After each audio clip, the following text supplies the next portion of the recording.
Bom dia! Hoje iremos falar sobre o ar.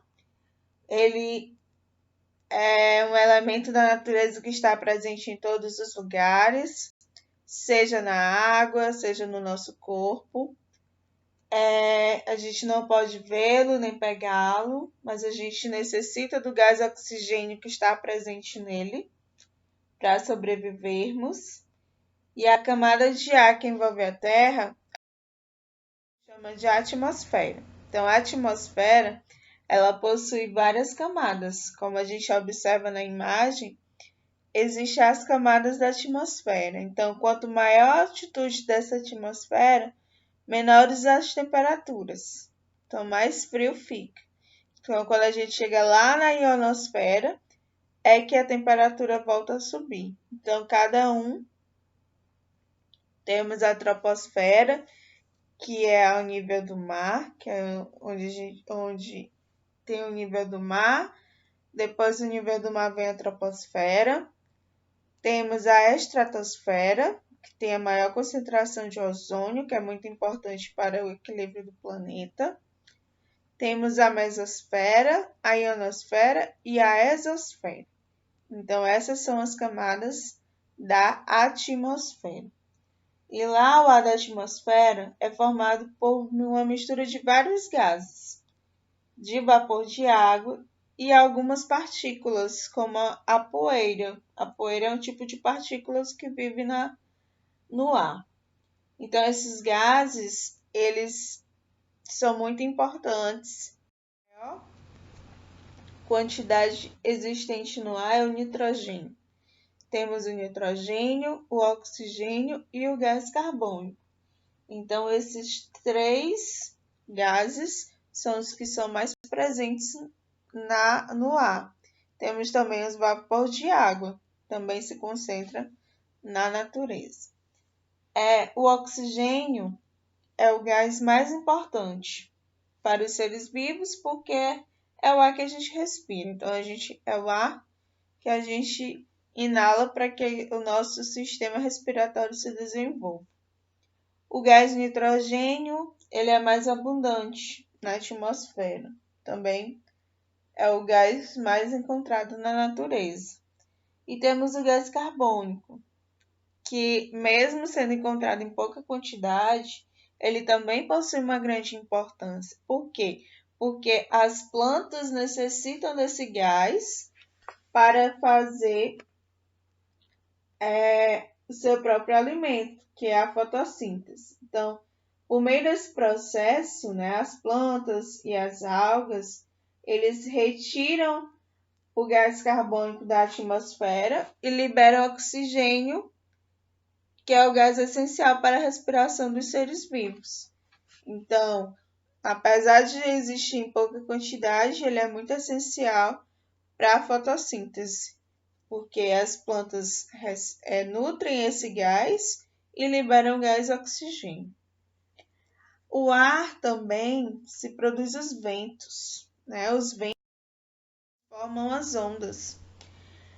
Quando o ar se movimenta na superfície do mar, ele causa um deslocamento de massa de água, que a gente chama de ondas. Então, a velocidade e o tamanho das ondas do mar depende da intensidade do vento. Então, quanto maior o vento, maior a velocidade das ondas. Então, a gente também, os ventos também formam ondas nos lagos, nas represas, nos açudes, mas só que em tamanhos menores do que as ondas do mar. E por que que isso acontece? Porque os mares são muito maiores. Se a gente observar a extensão do mar em relação ao rio, o mar possui uma extensão maior. Então, por isso, as ondas são maiores. Quando está um dia com muita ventania, o mar fica mais agitado. Então, por isso se produz uma onda, as ondas se criam ondas muito grandes. E quando o vento está calmo, o vento está mais suave, as ondas vão aos poucos. Então, as ondas diminuem de tamanho, independente se está maré alta ou maré baixa. E o tamanho das ondas depende basicamente de 3 fatores. O principal é o vento, né? Então, em regiões de maior ventania, em regiões que possuem maior ventania, as ondas são maiores. Por que isso acontece? Porque o atrito com a superfície faz com que se forme uma montanha de água mais volumosa. E isso acontece nas áreas mais distantes do Equador, da linha do Equador. A segunda causa é o encontro das ondas. Elas são como se fossem massas de energias que se movimentam pela água. Aí, quando duas ou mais ondas se unem, a energia se soma, criando uma onda maior. Isso acontece, por exemplo, na região do Havaí. E o terceiro fator é a forma do litoral. Por exemplo, se a praia for extensa, as ondas chegam até a costa sem encontrar barreiras. Portanto, são grandes, são maiores. Agora, se houver muitos recortes, a onda encosta em partes de terra, perde um pouco de energia e diminui a altura. Então, se o mar for mais extenso, com certeza vai ter ondas maiores. E tem uma curiosidade: vocês sabiam que em praias retas e longas, com mar aberto, as ondas chegam a cordas sem barreiras para diminuir a força. Então, tem lugares que as ondas chegam com bastante força. E assim elas perdem energia quando estão perto da areia. Agora, se houver outros fatores favoráveis, como os ventos fortes, a elevação da água pode formar ondas enormes. Existem alguns tipos de ventos e existem diferentes ventos, na verdade, e eles são classificados de acordo com a sua intensidade. Nós temos a brisa, né? A brisa é o vento mais fraco, mais agradável. Ele pode ser um vento marítimo ou terrestre. Qual a diferença? A brisa marítima ela ocorre de dia e se desloca do mar para a terra. Então, vem do mar para a terra. Ela se forma porque a terra esquenta mais depressa do que a água do mar. Então, a próxima à terra é aquecida mais rapidamente, fazendo que ela suba e o espaço deixado por ela seja ocupado pelo ar mais frio, que está próximo ao mar. Por esse motivo, durante o dia na praia, a brisa sopra no mar para a terra. Então, por isso, quando a gente vai para a praia, a gente observa que existe uma brisa um pouco maior. Já durante a noite, a terra esfria mais rapidamente do que o mar. Então, o processo se inverte. A brisa passa a soprar da terra para o mar. Então, geralmente, é considerada a brisa quando o vento está entre os 50 km por hora. Então, por isso que a gente observa que à noite a terra fica mais fria, porque tem aquela brisa. Nós temos também o vento alísio. É brando, né, e persistente. Se origina no deslocamento das massas de ar frio de zonas de alta pressão, de zonas que são maiores do que estão acima da linha do Equador. E isso ocorre devido pelo movimento de rotação da Terra. Então, a partir do momento que a Terra está fazendo seu processo de rotação, está acontecendo o vento alísio. E esse vento ele é muito propício para as navegações, também em esportes, como a asa delta. Também é usado para em determinado tempo, por exemplo, no mês de junho e julho. Esses tipos de ventos acontecem aqui em Teresina e eles são usados para as crianças para empinar pipa. Então, nesse período, é o período que tem esse tipo de vento, então as crianças gostam de brincar com o empinar pipa. Então, porém, ele também pode ser prejudicial ao homem e à plantação, porque, certo? Quando ele se dá em determinado na parte agrícola, ele não é muito bom para a produção agrícola. Nós temos ciclones. que são os ciclones, né? São as tempestades com ventos fortes, que eles nascem nas marés de água quente e sua velocidade chega até 300 km por hora.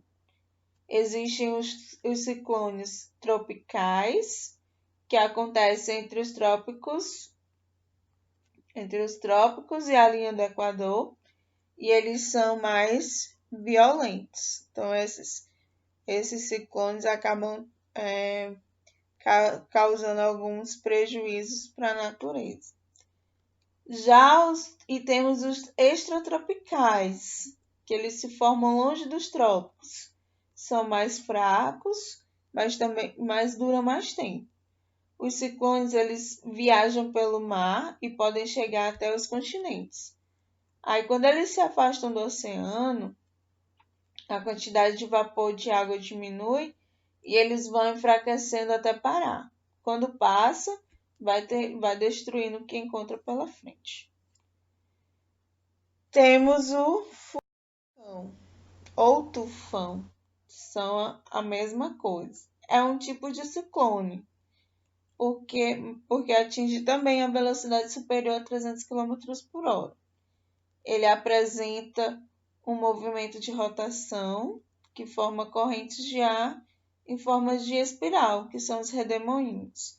Ele é formado por ventos muito fortes que sopram em forma de espiral. Os furacões podem ser devastadores. Por quê? Porque podem provocar chuvas e ventos muito fortes e destruir tudo que encontrar pela frente. Ele gira em torno de sentido horário, que é do hemisfério sul, ou no sentido anti-horário, que é do hemisfério norte.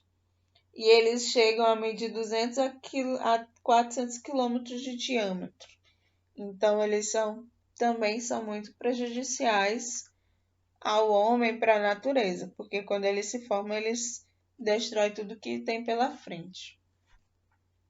Também os tornados, que são parecidos com ciclones, mas são tempestades de ventos e chuvas que se iniciam das nuvens, também do interior das nuvens. Então, o ar quente que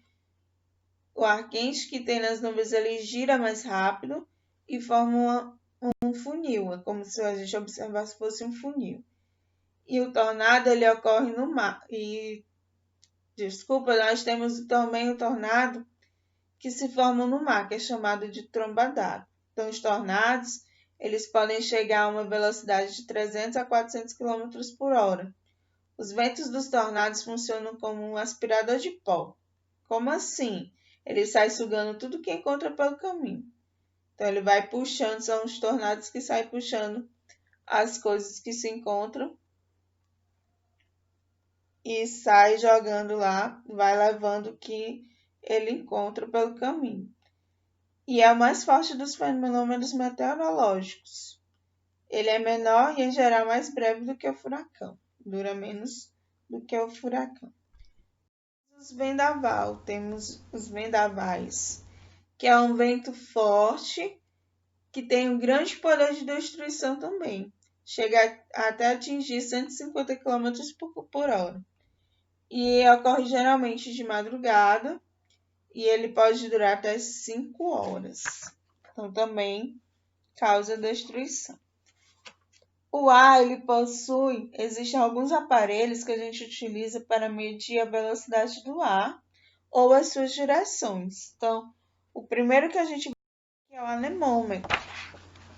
O que é o anemômetro? De acordo com a velocidade dos ventos, é possível a gente dizer quando uma massa de ar chegará a um determinado lugar. Então, ele é usado também para questão do uso para descobrir o clima, saber se vai ter uma tempestade, quais as massas de ar que estão próximas, se essas massas de ar vão causar alguma chuva. Então, nesse aparelho aí, há um dispositivo que registra quantas rotações são usadas em determinado momento. Então, ele indica a velocidade do vento. E ele é usado nos observatórios e nos aeroportos. Então, são muito utilizados em observatórios e aeroportos e também em regiões para estudos climáticos. Depois do anemômetro, nós temos a biruta. Então, também é usado para saber a direção do vento. Ele tem uma forma de um saco aberto das duas extremidades, se a gente observar, sendo as extremidades fixa maior que a solta, né? As extremidades, a extremidade fixa maior do que a solta. Se a gente observar aqui, temos uma que fica fixa e a menor ela fica solta. Então, o fluxo de ar que entra a linha biruta de acordo com a direção do vento. Então, a biruta é como se fosse mostrar para onde é que está ventando. E ele é um aparelho indispensável nos aeroportos, pois os aviões eles só devem levantar voo ou aterrissar num determinado lugar no sentido contrário ao vento, para que o avião possa pousar sem perigo. Então, eles são muito usados em aeroportos, também era usado muito em navegações. Temos também o catavento, também indica a direção do vento. E ele pode ter diferentes direções, pode apresentar tipo, a região norte, sul, leste ou oeste. Temos também o termômetro. O termômetro, ele também, além de ser utilizado para medir a temperatura do corpo, ele é um instrumento que também a gente usa para medir a temperatura do ar ou de qualquer outra coisa. Geralmente, os termômetros são feitos de um metal líquido que se expande quando aumenta a temperatura, que no caso é o mercúrio. Então, esses são os aparelhos de medição do tempo. E então aqui nós falamos um pouco sobre o ar, sobre a sua importância, sobre a formação das ondas, da importância do ar na formação das ondas. Vimos também sobre os tipos de ventos, vimos que alguns causam prejuízos para o meio ambiente, para a natureza, para o ser humano. Vimos também que existem alguns aparelhos de medição do tempo. E é isso, e agora vamos debater mais sobre o assunto. Obrigada e beijinhos. Até a próxima.